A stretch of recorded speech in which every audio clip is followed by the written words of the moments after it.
Oh, hi. Hold on just a second. Welcome to What We Mean to Say Flu Season Special. Yes, it's flu season. I've heard of several parishioners who have already succumbed to the flu or a bad cold. And it's times like these when our cultural and societal norms can overpower our common sense. For example, personal work ethics and even employer expectations can make it difficult to stay home when you're sick. When it comes to church, while I'm grateful for your dedication and commitment, if you are sick or feeling sick, stay home.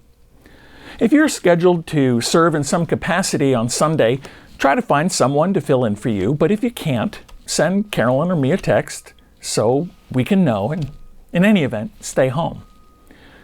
When you are at church, I encourage you to train yourself to adopt some safer ways to greet others.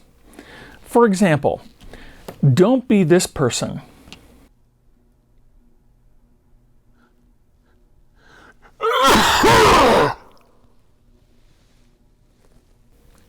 Yuck.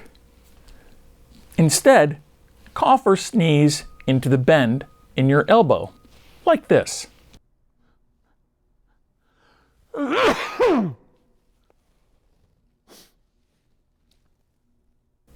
Instead of shaking hands, bump elbows during the flu season. Even if you're not sick, remember, viral illnesses have an incubation period during which time we can be contagious without knowing it. Carry hand sanitizer with you or use the hand sanitizers located throughout the building. And if you or one of your children need to use a tissue that are found in the pews, don't do this.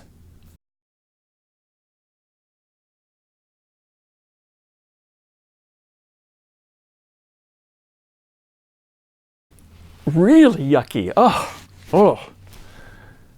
Last but not least, think about how you receive communion. One of the big changes introduced with the 1979 prayer book had to do with the symbolism of the chalice. The New Testament teaches that through baptism we are all united into Christ's body. The prayer book instructs clergy to place a single chalice on the altar during the prayer of consecration to emphasize our unity. The shorthand for this symbolism is the common cup. Now, I was told in seminary, and clergy have repeatedly insisted since then, including me, that there are no real health concerns from sipping from the common cup.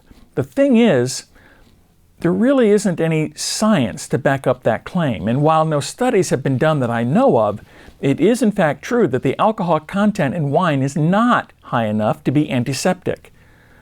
Now, some of you may think I'm being paranoid, but I'm only being paranoid because bacteria and viruses are out to get me.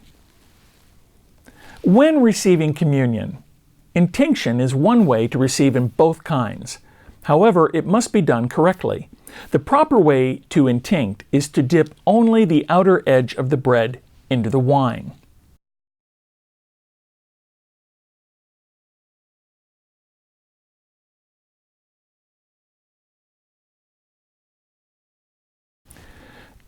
Don't dip to the first knuckle.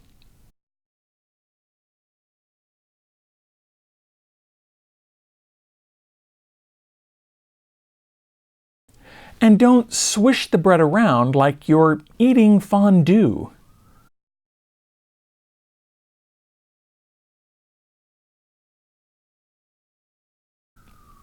But the safest way to receive communion is to skip the wine altogether. The celebrant, that is, the title for the priest or bishop who presides at a Eucharist, the celebrant is required to receive in both kinds, that is, both the bread and the wine. Everyone else is free to receive in one kind. If we all exercise some common sense, then we will have gone a long way toward minimizing the risk of catching a cold or flu while at church. And that's our special flu season edition of What We Mean to Say.